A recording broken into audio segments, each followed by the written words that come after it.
Hey, we're gonna make some sourdough bread today. I've been cooking sourdough bread for about 2 years now. By no means am I a pro, but I make bread 3 or 4 times a week. I try and make it as simply as I can because I'm really busy. So I think I got a pretty foolproof way that works for me.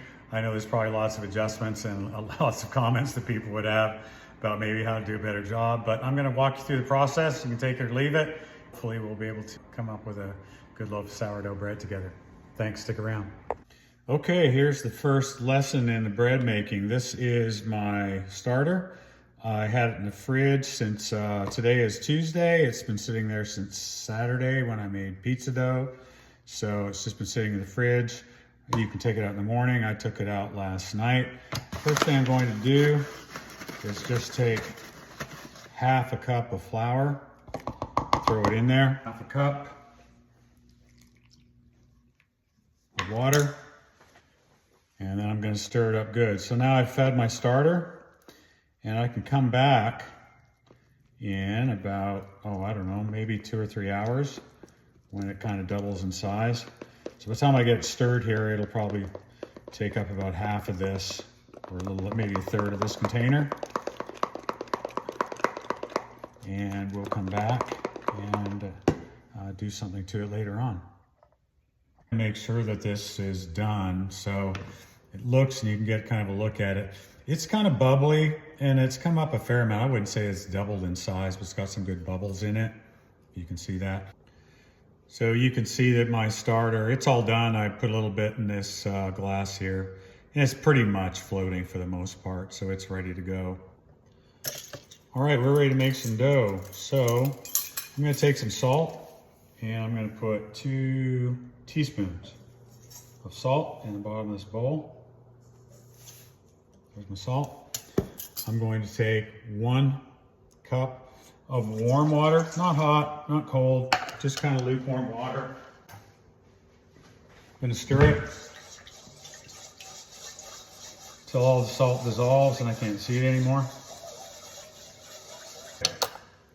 I'm going to take almost a cup, maybe 3/4 of a cup, about that. I want to leave a little bit of this for next time, so that's my starter for my next project. I'm going to take this 3/4, 7/8 of a cup, whatever it is. I never have starter left over. I don't discard any starter. I know every video out there talks about doing that. I'm not really sure. I guess I just make the exact amount I need every time by the way that I mix it. So all I'm doing here is making sure that I've got the starter, the 1 cup of salty water, and then I don't have a scale, so I do everything just by, I've got a half cup thing here. If I was to make bread for the first time, I would just take this bread flour and I would take 5 of these scoops and just make like a white bread flour bread. That's probably the easiest thing. You get lots of gluten with this flour. It'll be pretty consistent for whatever you're making. Now in my case today, I'm making some rye bread. So I've got some rye flour here. The rye doesn't have near as much the gluten in it, or a much lower amount. So I've never made just a straight up rye flour bread. So I always call it kind of a white, kind of a white rye, I guess. And all I'm doing right now is just mixing this up, obviously. And I'll mix it up until it becomes a nice sticky mess in the middle.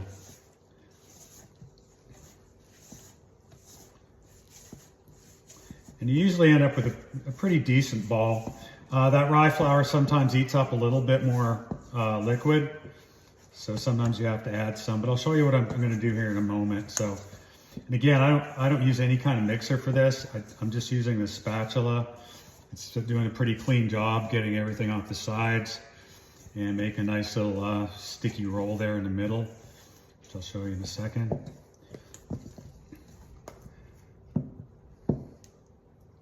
So once I get to there, I'll get everything off the spatula. Okay, so I end up with something that looks a little bit like this.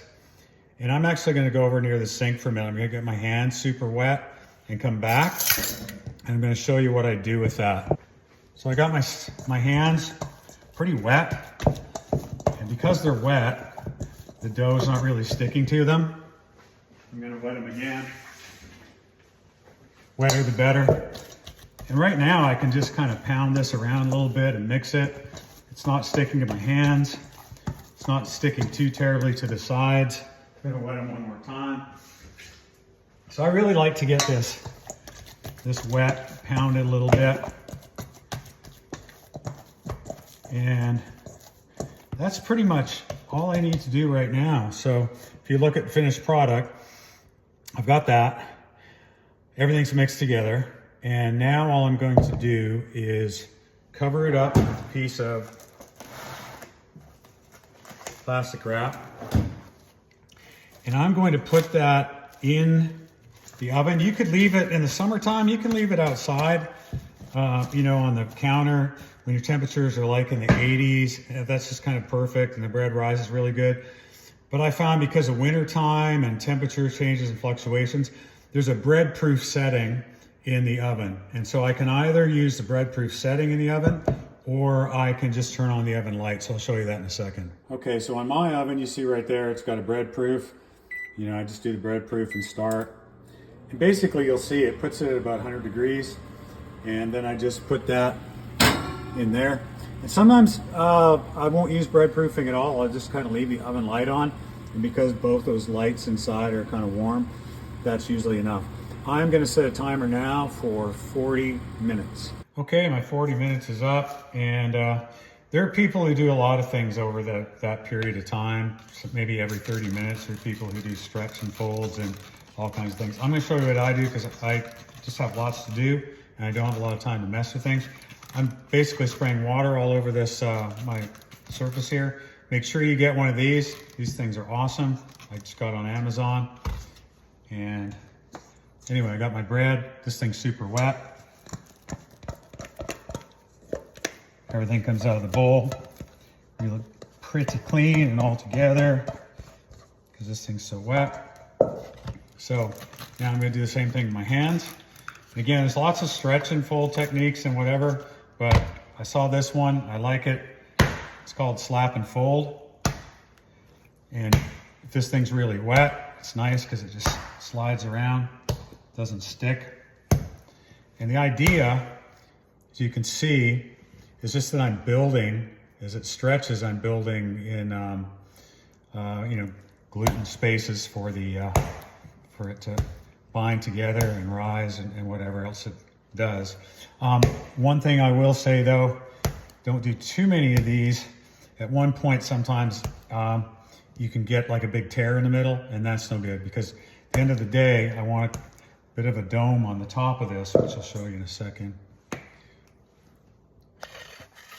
There you go. You can see it's pretty much nicely domed now. It's kind of got a surface on it from where I've been slapping it.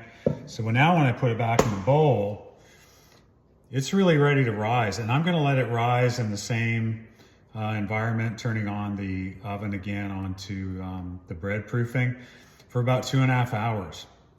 And by that time, I should be completely done and then ready to put up this bread and shape it. Okay, as it turned out, it took, I had other things to do. It took me about 3 hours to get back to this, but it's got a nice dome on the top. It's risen quite a bit, so it's pretty much ready to go.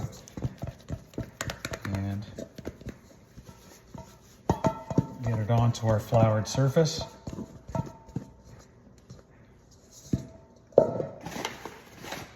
Get some flour on the hands. Press it down fairly flat. There's various different ways that people fold it. I like to kind of fold it that way, a third, come back this way, a third, stretch it again that way, maybe another stretch here. There's some people that then take that and they kind of roll it. And actually, I'll do that for today. Give it a shot. Whatever it takes to kind of get you into a nice round loaf. And then I love to just take this, I got a good floured surface, and I just keep tucking the bottom You can see what I'm doing there.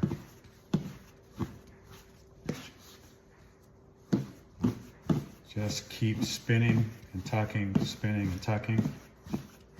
So it looks about like that. And that whole process is about kind of building legs so that the dough will rise up. Now actually I could still do a little bit more, do a couple stretches like that.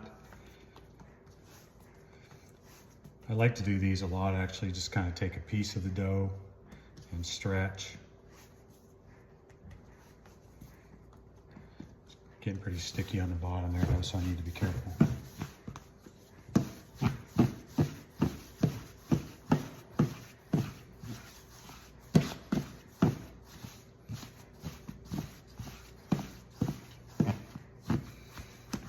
And eventually I do a fairly kind of narrow, you can see that way, because I'm going to put it into an oval shaped thing for rye bread and pop it in with the bottom down. So what I'm looking for, I just kind of put the bottom together and squeeze it, and it's basically ready to go. And what I'm going to do now, I'm going to cover this, I'm going to put it in the refrigerator overnight, and I'm going to come back tomorrow morning and cook it. So I pulled my bread out of the fridge next morning. I've got an oven preheated to 440.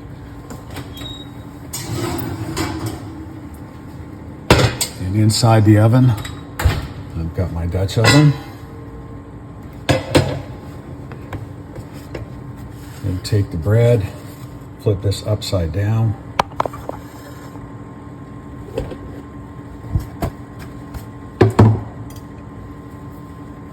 Score the bread once down the center.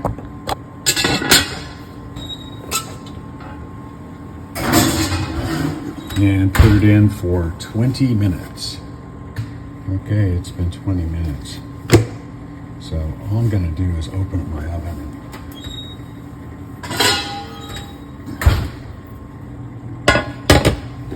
Take that off. That's what the bread looks like at this moment. And we'll just set a timer now for another 16 minutes. Okay, and here's the final product. And ready to eat. And that's it. Enjoy your baking.